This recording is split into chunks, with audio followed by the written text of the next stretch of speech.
আমার নাম পূজা। আমার স্বামী সৌদি আরবে ড্রাইভারের কাজ করেন, যার জন্য আমি তার অনুপস্থিতি খুব অনুভব করি। প্রতিদিন রাতে অনেক সময় আমি রোমান্টিক গল্প বা সিনেমা দেখি, যা আমার মধ্যে এক ধরনের আবেগ ও অনুভূতি জাগিয়ে তোলে। আমি সালমান খানের অনেক বড় ভক্ত ছিলাম, কিন্তু সেই অনুভূতিগুলো কিভাবে পূরণ করব তা বুঝে উঠতে পারি না। একদিন আমার ভাতিজার কথা মনে পড়ল, যে দেখতে বেশ সুদর্শন ও শক্তিশালী যুবক। তার বয়স ১৯ হলেও তাকে দেখতে ২৫ বছরের মতো লাগে, কারণ সে শরীরচর্চায় যথেষ্ট মনোযোগী। তখন মনে হলো, যদি আমার স্বামী দূরে থাকে, তবে কেন না এই একাকিত্ব কিছু আনন্দময় মুহূর্তে রূপান্তরিত করি। যেন আমার মনের আশা পূরণ হয়। আমার বিবাহ হয়েছে মাত্র ১ মাস আগে। আমার স্বামী সৌদি আরবে কাজের জন্য চলে গিয়েছে, যার জন্য তাকে সবসময় কাছে পাই না। তার এই দীর্ঘ অনুপস্থিতি আমার মনে এক ধরনের খালি অনুভূতি তৈরি করেছে। প্রতি রাতেই একা থাকার কষ্টে অস্থির হয়ে পড়ি, যেন আমার মনের অনেক ইচ্ছে অপূর্ণই থেকে যাচ্ছে। একদিন একাকিত্ব কাটানোর জন্য আমি সুন্দর করে সাজগোজ করে নিজের ঘরে বসেছিলাম। তখন ভাবলাম, আমার ভাতিজার সাথে কিছু সময় কাটালে হয়তো মন কিছুটা ভালো লাগবে। তাই তাকে ঘরে ডেকে এনে কথা বলার চেষ্টা করলাম। আমাকে দেখে সে হাসল এবং বলল, আপনি আমাকে যা বলতে চান খোলাখুলি বলুন, আমি সব শুনতে রাজি আছি। তার কথা শুনে কিছুটা বিস্মিত হলেও একটা শান্তি অনুভব করলাম, কেননা এতদিন নিজের মনের কথাগুলো কারো সাথে শেয়ার করিনি। অবশেষে আমরা দুজনেই গল্প করতে করতে সময় কাটানোর সিদ্ধান্ত নিলাম, যা আমাদের দুজনের জন্যই এক ধরনের স্বস্তি আর আনন্দের মুহূর্ত ছিল। তারপর বন্ধুরা, আজকের গল্পটা অনেক বেশি স্পেশাল। আশা করছি তোমাদের ভালো লাগবে। প্রতিদিন গল্প শুনতে চাইলে আর গল্পগুলো ভালো লাগলে ভিডিওটি লাইক, শেয়ার এবং চ্যানেলটি সাবস্ক্রাইব করো। আমার ছোটবেলা থেকেই বিয়ের প্রতি আগ্রহ ছিল। প্রায় ১২ বছর বয়স থেকেই আমার মধ্যে এক ধরনের আকাঙ্ক্ষা জন্মেছিল। স্কুল ও কলেজে বন্ধুরা মাঝে মধ্যে মজার ছলে বিভিন্ন রোমান্টিক গল্প বা হিন্দি সিনেমা দেখাতো, যেগুলো দেখার পর নিজের আবেগ সামলানো কঠিন হয়ে পড়ত। এভাবেই আমার মনে বিয়ের ইচ্ছা আরও গভীর হয়ে ওঠে।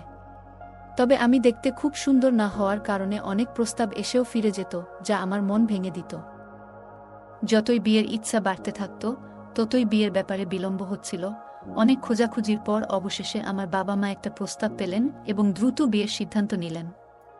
ছেলেপক্ষেরও বিয়ের তাড়াহুড়ো ছিল, আর আমিও বেশ আগ্রহী ছিলাম, তাই আমাদের বিয়েটা ১ মাসের মধ্যেই হয়ে গেল। আমি ভীষণ খুশি ছিলাম আমার নতুন জীবনে প্রবেশ করে, কিন্তু এই সুখ দীর্ঘস্থায়ী হলো না। বিয়ের কয়েকদিন পরেই জানতে পারলাম, আমার স্বামী সৌদি আরবে চাকরি করেন এবং সেখানে ড্রাইভারের কাজের জন্য তাকে বেশিরভাগ সময় বাইরে থাকতে হয়। যখন জানলাম তিনি ১ মাস পরেই ফিরে যাবেন, তখন আমার মন খারাপ হয়ে গেল। এই ভেবে আমি কান্না করে ফেললাম। এভাবেই আমি তার অনুপস্থিতি সত্ত্বেও নিজের অনুভূতিগুলোর সাথে মানিয়ে চলার চেষ্টা করছিলাম, কিন্তু প্রতিনিয়ত তার কাছাকাছি থাকার চাওয়াটা আমার মনকে অস্থির করে তুলেছিল। রাতে আমি ভালো করে ঘুমাতে পারতাম না। আমি একদিন স্বামীকে জিজ্ঞাসা করলাম, যদি তোমাকে সৌদি আরবেই থাকতে হয়, তাহলে বিয়ে কেন করলে? তিনি আমাকে বললেন, আমার ছোট ভাই বোনেরা এখনো পড়াশোনা করছে, আর আমার ভাতিজার দেখাশোনা আমাকেই করতে হয়। তারা নিজেদের পায়ে দাঁড়ানো পর্যন্ত সংসারের দায়িত্ব আমার উপরই থাকবে। এখানে থাকলে এত টাকা উপার্জন করতে পারতাম না, তাই সৌদি আরবে যেতে হয়েছে।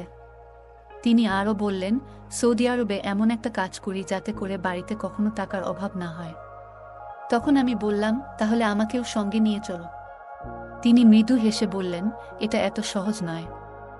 সেখানে আমার নিজের কোনো বাসা নেই, আর ভাড়াও খুব বেশি। আমরা অনেকজন মিলে একটি ঘরে থাকি, তাতে আমাদের খরচ কিছুটা কম হয়। এরপর তিনি বললেন, আমি বছরে একবার আসি, সেটাও মাত্র ১ মাসের জন্য। তার এই কথা শুনে আমার মন ভারাক্রান্ত হয়ে গেল। মনে অনেক কষ্ট হলো এবং ক্ষোভও জন্মালো। আমার বিয়ে খুব সাদামাটাভাবে হয়েছিল এবং যেসব স্বপ্ন দেখেছিলাম তার কিছুই পূরণ হয়নি, কিন্তু সবকিছু সহ্য করে চলছিলাম। আমার স্বামীর স্বভাব ছিল খুবই গম্ভীর। তিনি কখনো খোলাখুলি কথা বলতেন না বা তার সমস্যার কথা প্রকাশ করতেন না। সবকিছু জেনেও আমি নিজেকে ধৈর্য ধরে সামলে নিয়েছিলাম। আমার স্বামীর বিয়ে করাটা মূলত পরিবারের ইচ্ছাতেই হয়েছিল, যেন তিনি পরিবারের কাজে সাহায্য করতে পারেন। রাগ হলেও আমার স্বামীর উপর কোনো প্রভাব পড়ল না, আর তিনি সৌদি আরব চলে গেলেন। আমি আবারও একাকিত্বে ডুবে গেলাম। রাতের বেলা ঘুম আসতো না, আর তার সাথে কাটানো মুহূর্তগুলো মনে পড়ত। সারাদিন কেটে যেত, কিন্তু তার সাথে কোনো যোগাযোগ হতো না। শুধু রাতে 15 মিনিটের জন্য ভিডিও কল করত, আর সেই সময়টাতেও পরিবারের খোঁজ খবর নিত। আমি তার সাথে মনের কথা বলতে চাইতাম, কিন্তু তার কাছে সময় থাকত না। আমার শাশুড়ি সামান্য কথাবার্তা বলতেন, বাকিটা সময় আমি ঘরের কাজে ব্যস্ত থাকতাম। তবে আমার ছোট ভাতিজা ছিল, যে মাঝে মাঝে আমার সাথে কথা বলতো। আমার শাশুড়ি রাতের বেলা তাড়াতাড়ি ঘুমিয়ে পড়তেন, যার ফলে আমি আর আমার ভাতিজা ঘরে একা থাকতাম। আর আমার স্বামীর ছোট ভাই বোনেরা বাইরে পড়াশোনা করত। আমরা প্রায় রাতের খাবার একসাথে খেতাম। আমার ভাতিজা খুবই হাসিখুশি একটি ছেলে, যে সারারাত তার বিশ্ববিদ্যালয়ের গল্প শোনাত। যদিও তার গল্পে আমার তেমন আগ্রহ ছিল না। এক রাতে আমি মোবাইলে হিন্দি সিনেমা দেখতে শুরু করলাম। সিনেমাটি ছিল বেশ সাহসী ধাঁচের, আর দেখতে দেখতে আমি গভীর চিন্তায় ডুবে গেলাম। পরের দিন সকালে যখন ঘুম থেকে উঠলাম, তখনও রাতের সেই সিনেমার কিছু দৃশ্য আমার মনে ঘুরছিল। আমি কিচেনে কিছু কাজ করলাম এবং দুপুরের খাবার তৈরি করলাম। কাজের সময়ও সেই দৃশ্যগুলো আমার মনে ঘুরছিল। আমি রান্নাঘরে বসে মনোযোগ দিয়ে সেই দৃশ্যগুলোর কথা ভাবছিলাম। হঠাৎ অনুভব করলাম কেউ যেন আমার পেছনে দাঁড়িয়ে আছে। আমি ঘুরে তাকাতেই দেখি আমার ভাতিজা সেখানে দাঁড়িয়ে আছে, এবং সে সেই ভিডিওটি দেখে ফেলেছে। তাকে দেখে আমি কিছুটা অবাক হয়ে গেলাম, কিন্তু সে স্বাভাবিকভাবে বলল, চাচি, যদি খাবার তৈরি হয়ে থাকে তাহলে রুটি বানিয়ে দিন। আমি তাড়াতাড়ি মোবাইলটি বন্ধ করে রুটি বানাতে শুরু করলাম। তবে তারপর থেকে লক্ষ্য করলাম আমার প্রতি ভাতিজার আচরণ কিছুটা পরিবর্তিত হয়েছে। আগে সে আমার ঘরে আসতো না, কিন্তু এখন প্রায়ই আসতে শুরু করল। একদিন বলল, আজ বিকেলের চা সে আমার ঘরেই খাবে, কারণ লাউঞ্জে শীত বেশি। শীতকালে আমার শাশুড়ির অভ্যাস ছিল যে তিনি বেশিরভাগ সময় নিজের ঘরেই থাকতেন এবং সেখানেই খাবার নিয়ে যেতেন। শাশুড়িকে খাবার দিয়ে এসে দেখি আমার ঘরে আমার মোবাইলটি সে দেখছে। আমার মোবাইলের সমস্ত ব্রাউজিং হিস্টোরি দেখে ফেলেছে এবং জানতেও পেরেছে যে আমি কী ধরনের ভিডিও দেখতাম। তার এই আচরণে আমি খুবই অবাক হলাম। সে কে যে আমার মোবাইল চেক করবে? আমি চায়ের ট্রেটা বিছানার উপর রাখলাম এবং নিজের মোবাইলটি ভাতিজায়ের হাত থেকে নিয়ে পাশে রেখে দিলাম। চা খেতে খেতে ভাতিজা হেসে আমাকে জিজ্ঞাসা করল, চাচি, আপনার কী ধরনের সিনেমা পছন্দ? তার এই প্রশ্ন শুনে আমি কিছুটা অপ্রস্তুত বোধ করলাম এবং বললাম, তোমার প্রশ্নের অর্থ কী? সে হেসে ব্যাখ্যা করল, মানে আপনার কি অ্যাকশন মুভি ভালো লাগে নাকি রোমান্টিক? আমি তার দিকে তাকাতেই সে বলল, রোমান্টিক সিনেমার মধ্যে একটা আলাদা ব্যাপার আছে, বিশেষ করে হিন্দি সিনেমায়। আমি চুপ থাকায় সে নিজেই আবার বলল, চাচি, আপনি চাইলে আমাকে বন্ধু ভাবতে পারেন। ভাতিজা চাচির মধ্যে বন্ধুত্ব তো হওয়াই স্বাভাবিক, আর আপনার একাকিত্বে আমিও পাশে থাকতে পারি। তার কথাগুলো শুনে আমি কিছুটা লজ্জা পেলাম এবং বললাম, আমার মাথা একটু ব্যথা করছে। তুমি চা তোমার ঘরেই গিয়ে খাও। যদিও আমি বন্ধুত্বপূর্ণভাবে মিশতে চেয়েছিলাম, তবু কিছুটা অস্বস্তি অনুভব করছিলাম। কথা বলার ধরন দেখে আমি কিছুটা বিরক্ত হলাম এবং কড়া ভাষায় ভাতিজাকে বললাম যে এখানে থেকে চলে যাও, সে নিজের চা নিয়ে তার ঘরে চলে যেতে পারে। সে বিনা দ্বিধায় কাপটা হাতে নিয়ে ঘরে চলে গেল। সাধারণত কাজের ফাঁকে ফাঁকে সে মাঝে মাঝে আমার সঙ্গে হালকা মজা করত, কিন্তু সেদিনের পর থেকে সে কিছুটা চুপচাপ হয়ে গেল। পরদিন সকালে যখন আমি রান্নাঘরে সকালের নাস্তা বানাচ্ছিলাম, তখন সে হঠাৎ নিজের ঘর থেকে চাচি চাচি বলে ডাকতে শুরু করল। আমি তার ঘরে ঢুকে দেখি সে নিজের শার্টের বোতাম লাগানোর চেষ্টা করছে। আমাকে দেখে সে বলল, চাচি, আমার শার্টের বোতাম খুলে গেছে, আপনি কি একটু সাহায্য করতে পারেন? আমি কিছুটা দ্বিধা নিয়ে তার শার্টের বোতাম লাগাতে শুরু করলাম আর কাজের মধ্যে মনোযোগ দিলাম। কাজ করতে করতে হঠাৎ আমি লক্ষ্য করলাম সে আমার দিকে মনোযোগ দিয়ে তাকিয়ে আছে, যা আমাকে একটু অস্বস্তিতে ফেলল। একসময় যখন আমার চুলের একগুচ্ছ সামনে এসে পড়েছিল, সে নরমভাবে সেটি সরিয়ে কানের পেছনে রেখে দিল। আমি একটু চমকে পিছিয়ে আসলাম, আর সে হেসে বলল, চাচি, শুধু চুলগুলো সরিয়ে দিলাম, আপনি এত ঘাবড়ে গেলেন কেন? আমি দ্রুত বোতাম লাগানো শেষ করে নিজের ঘরে চলে এলাম। আমার মনে কিছুটা অস্বস্তি হচ্ছিল, তবে আমি নিজেকে সামলে নিলাম। আমি অনুভব করছিলাম যেন ভাতিজা আমার কাছাকাছি আসার চেষ্টা করছে, আর এই কারণেই আমি একটু দূরত্ব বজায় রাখতে চেষ্টা করছিলাম। এক রাতে যখন গভীর ঘুমেছিলাম, হঠাৎ মনে হলো কেউ যেন আমাকে গভীর মনোযোগ দিয়ে দেখছে। এই অস্বস্তিতে আমার ঘুম ভেঙে গেল। ঘরে শুধু মৃদু নাইট ল্যাম্পের আলো জ্বলছিল। চারপাশে তাকিয়ে দেখলাম আর ভাবলাম কেন আমার এ ধরনের অস্বস্তি হচ্ছে। তারপর আমার দৃষ্টি ঘরের জানালার দিকে গেল, যা সাধারণত বন্ধ থাকে, কিন্তু আজ খোলা ছিল। আমি একটু অবাক হয়ে গেলাম, কারণ আমি সাধারণত জানালাটি খুলি না। জানালাটি বন্ধ করতে উঠতেই মনে হলো হয়তো কেউ ভাতিজার ঘরে ঢুকেছে, যা দেখে আমার মনে এক ধরনের অজানা ভয় তৈরি হলো।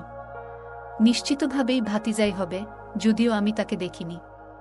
তখন আমি আমার ঘর থেকে বেরিয়ে শাশুড়ির ঘরে গেলাম, তাদের পাশে গিয়ে শুয়ে পড়লাম। তবে তারা এত জোরে নাক ডাকছিলেন যে সেখানে আর থাকতে পারলাম না এবং বাধ্য হয়ে নিজের ঘরে ফিরে এলাম। সকালে নাস্তার সময় ভাতিজা আমাকে বারবার লক্ষ্য করছিল। তারপর সে বলল, চাচি, আপনাকে তো চাচার কথা অনেক মনে পড়ে নিশ্চয়ই?